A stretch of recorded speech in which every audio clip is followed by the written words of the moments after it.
It's time to step outside our comfort zones and experience wine in a different way. On the ground, in person, and by bike. We're on the road in Alentejo, Portugal to experience the wines and culture.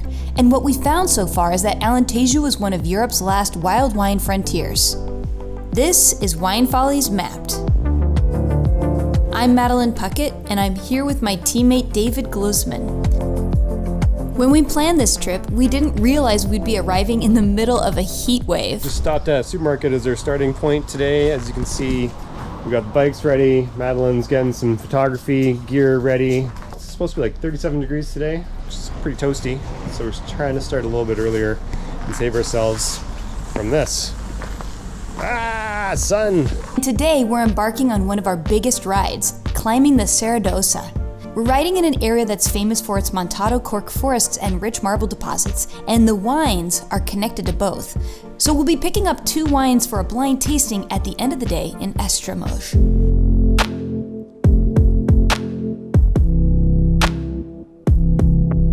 I heard Alentejo has the highest concentration of neolithic structures in Europe. Dolmens and menhirs scatter the region in fields and on hills, and our route takes us very close to one. I want to try to find it. It might be on this hill. I don't know if we go that way. There's no sign or anything. It's just a dirt road that seems to get worse and worse as I go up it. I see it! Look, here it is. I seem to have lost David. I got excited because I saw this.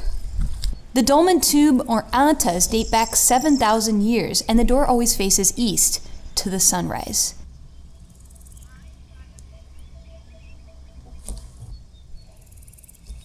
It's beautiful.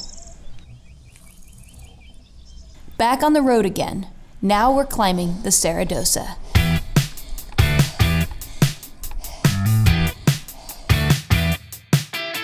The Serra D'Ossa may look small, but they do critical work in pulling cool air from the Atlantic Ocean over 70 miles away.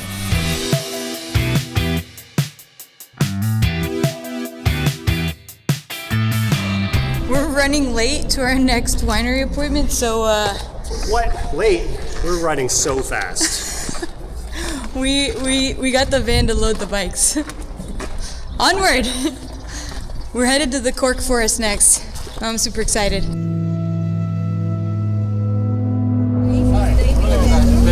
Nice to meet you. Welcome to Mouchão. Hi. That's Madeline. Hi, Madeline. Hey. Nice to meet Nice you. to meet you. How are you? Welcome. Thank you. Ian at Herdade de Mouchão put out quite the lunch spread, picnic style, next to their famed Alicante Bouschet vineyards. So this is really the flagship of who we are. This is Mouchão, it's a brand, as it were. My grandfather first bottled 1949, but he gave it this image in 1954, which is still an iconic vintage in Portugal. It was a real reference, a national reference in those days. The wine is delicious, and we're here to learn more about the Cork Forests, which Ian tells us really expanded during the 1400s. But Cork's really started proper 1850s, 1860s. Corks come from the bark of cork trees. And that effectively is where the corks come from. So they're just punched that way.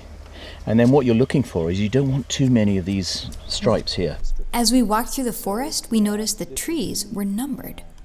What the 4 means, it actually refers, is a sort of 10-year cycle for stripping. So this would have been last stripped in 2014, that's what the 4 is. So this is going to be stripped with 12 years. Normally, the legal minimum is 9 years. We like to stretch it out to about 10 or 11 on average, mostly for climate change reasons and not to put the trees under too much stress in the hot summer months. So we give them an extra year. Can you tell me why there's white lines on some of the oak trees, the cork oaks here? All cork oaks belong to the Portuguese state. So no landowner owns the cork trees on their property. It actually belongs to the government. And so whenever you want to fell a tree for whatever reason, it's dying, it's dried out, you need to paint a little white line around it and get authorization to knock it down. We're free to do what we like when it comes to planting. We've planted 47,000 trees here in the last 4 or 5 years. But when it comes to knocking them out, you need government authorization, which is really important. It's been really important in helping preserve the Cork Forest since the Revolution years, because that's when this law came in, which is roughly from 75 onwards. Cork has been an integral part of wine for half a millennia, and that means Alentejo has been connected to all the wines in the world, in a way, through these Cork forests.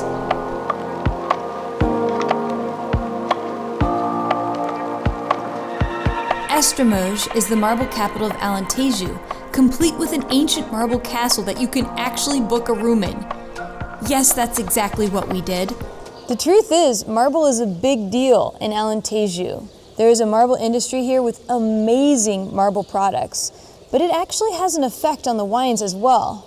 And since we need to learn about wine in a fun way, why not make it a fun challenge? We picked up a wine from Dona Maria. The winery has a century-old marble lagar where the wines are foot-trodden still to this day. Thick-cut marble like this for agricultural use is not something you see anymore. This is a special winery estate. Then we went to a vineyard covered in marble stones.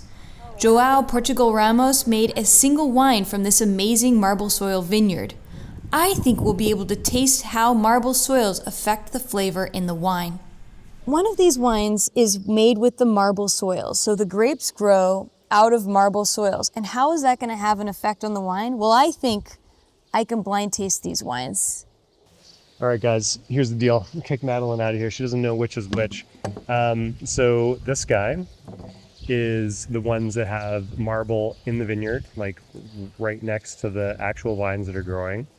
And then this one is the one that is made in marble lagars. Soil, production. All right. I really want to take a look at the color of these wines because I think that's my first hint. Both of these wines should be very extracted and really deep in color because of the amount of Alicante Bouschet in each of them. But marble soils, I think, are going to be kind of sandy and gravelly, which means the water's going to rush through, which helps increase aromatics and actually reduces a little bit of color in the wine. One of them is definitely darker than the other one, so that's maybe my biggest clue. Another thing that might tell me which one's which is on the nose of this wine. The aromatics in a wine with clay soils are going to be richer and bolder, and the aromatics with a more gravelly, sandy, maybe marble soil might be more aromatically floral, that kind of thing. So let's find out on the nose. Whoa, wow. This one is super aromatic. The last thing I think marble soils are going to do is they're going to lift the flavor of the wine. And what I mean by that is there should be pretty good acidity, and it should be a little lighter bodied than a wine in clay soils. Let's find out. Really bright acidity and somewhat light. This one's a doozy. So I think this is the wine made in the marble soils, and this is the wine made in lagar. Did I get it right? Dun, dun, dun, dun, Oh, no!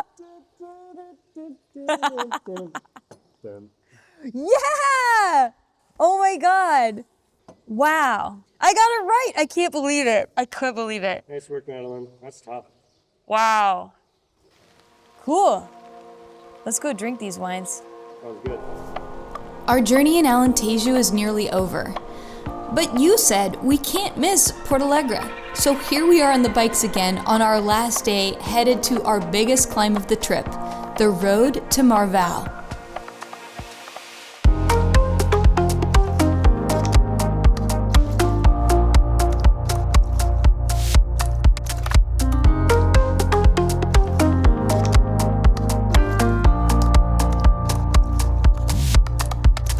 I'm so glad we went here. If I would have missed this, I wouldn't have seen all of what this area has to offer. I always knew Portugal just generally as being like pretty powerful, big wines. Mostly red wines is what I'd experienced in Canada, where I'm based.